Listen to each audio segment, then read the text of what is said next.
Hi, I'm Kate Warren, Director of Global Recruitment Services at Devex, and welcome to my weekly Career Matters video blog. So if you are a professional in the working world, chances are you have done your fair share of interviews and likely will do them again. And some people naturally interview really well, while others have a more difficult time. To ease any pre-interview jitters, common advice is to prepare answers to expected questions and come prepared with a few questions of your own.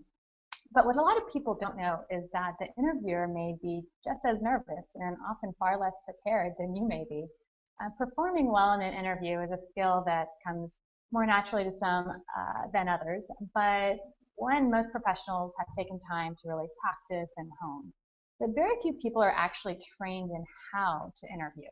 And being a good interviewer, knowing what questions to ask and how to evaluate the answers and whether or not that candidate really would be a good fit for that position is not a skill many people have on their own. And with a myriad of different personality types in the workplace, there are many different interviewer types as well. Some organizations, recruiters and HR professionals provide guidance to hiring managers and those conducting interviews. In larger institutions like the UN and World Bank, the interview process is pretty highly controlled and regulated. But in smaller NGOs and consulting firms, often the hiring managers are really left to their own to interview and evaluate candidates. And they may have no idea what to ask or how to act or how to evaluate the responses based on the actual needs of the position. So if you're relying on the interviewer to ask the right questions and really be able to evaluate to see if you're a great fit for the job, then you are likely selling yourself a bit short. So I put together 5 different common interviewer types you might run across in your career, and some advice on how you can communicate with each of these types to really make sure that you're getting across your core skills and experience that match the position, even if they aren't necessarily bringing it out for you. The first I will call the nice guys or gals. They throw very softball questions, smile, nod, get you lots of great verbal and physical cues that you're on the right track. The good thing about interviewing with this type is that it's often very low stress, very easy. You come away feeling great, feeling like you had great prospects. The problem is that they're likely this nice to everyone, so it maybe isn't a fair evaluation of what they really thought about you for the position. And while you may walk away feeling great, they may walk away thinking that you lack some of the required skills or experiences that you never really even got a chance to talk about. So how to deal with this kind of interviewer type? If they want to ask the tough questions, well, then you can do it for them. So you might anticipate some of the things they might be concerned about. For example, you could say, you may be wondering how I have the requisite technical experience despite formal training. So let me tell you about how my hands-on field experience, it gives me the required skills for this position. So you can kind of lead them down that path for them when they're not willing to go there. The second type would be the Inquisitor. So this kind of interview comes prepared with lots of challenging questions, likely ones they got from a book they read on interviewing, or borrowing some of those famed interview questions that big banks and cutthroat industries do. For example, if you were shrunk to the size of a pencil and put in a blender, how would you get out? And so these kind of questions are more intent on tripping you up, catching you on your toes, than really to evaluate you for the job. That's my opinion. But one of the goals of them too is to just see how you perform under pressure. And so your main goal should be to just try to answer them as best as you can without getting too flustered. You can also follow up with, that's an interesting question. Let me give you a few examples of how I was able to creatively problem solve in the workplace, because the other reason for these kinds of questions is to really get at your reasoning, problem solving, analytical skills. So you can also try to provide examples of that through real work experience, in addition to answering these kind of cutthroat questions. The third would be the nervous Nellie, as I call them. So this kind of interview hates the interview. They're likely somebody who spends a lot of time at their desk, maybe doesn't have to interact with people a lot on a day-to-day basis, and maybe they're pretty shy, have a little social anxiety. And the idea of being put in the room with a stranger and asking them personal questions sounds awful, and they just really can't wait to get out of there. So it can be challenging having a real meaningful conversation with somebody who just really would rather be somewhere else.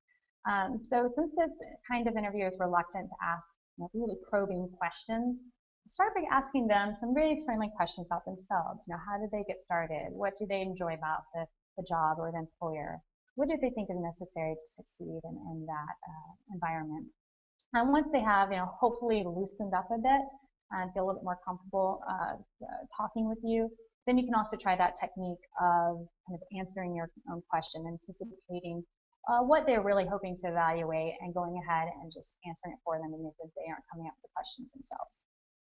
The fourth would be the Chatty Cathy. So this is kind of the opposite. This person loves to talk, loves to come in interviews, but they mostly like to talk about themselves. So you might have run across that where you walk away and after an hour you realize that you barely even said anything and they were just talking about themselves, the job, and you didn't really get a chance to answer any questions. Again, you run the danger of them walking away, even though it was a good conversation, feeling like maybe you lacked some skills or experience that you never got a chance to really explain.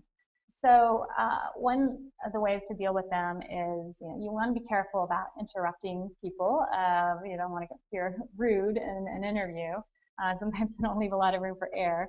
But you want to take cues from their conversation, really try to bring it back to how you are fit for a role. Also, lead questions with an example of your experience. So start with that example and then follow up and say, well, how do you view that, or how do you deal with that here? So it gives you a chance to get your experience in the front gate and then allow them to follow up with answering the question. One good thing about this kind of person, though, is often people like to talk about themselves, and if they spend a lot of time talking about themselves, they can still come away from the interview with a really positive feeling. But you do want to make sure that you still have ample room to get across your core skills and experience that matches the job.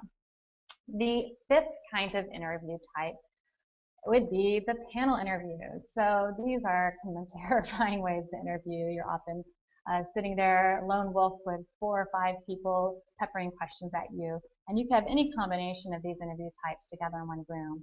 And sometimes the interviewers will talk over one another, contradict each other, delve into internal conversations right in front of you. So this can be challenging to navigate, and how colleagues interact with each other in panel interview is a good indicator of what the work culture is like. So, take any of those cues and red flags that you might see there. But often this is just also a symptom of many different personality types coming together with what often is seen as an awkward task that none of them are particularly well trained to do.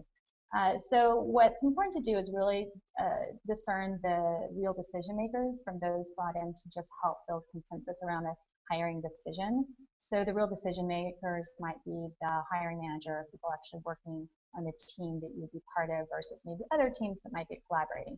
So you want to really hone in, if you're trying to focus your attention on one of them, hone in on those main decision makers without ignoring the other people that you really need on your team too to help make a consensus on recommending your hire. One of the benefits of this kind of interview style, though, is that with a lot of different interviewer types together in one panel and different kinds of questions they may be asking, it really does give you the chance to shine in multiple lights because you will be able to have experience answering all kinds of different kinds of questions based on the type of people that are in the room.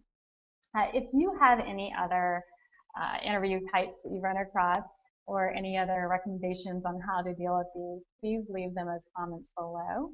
And if you have any questions on managing your career in international development, please tweet me at Devex Careers. Thanks.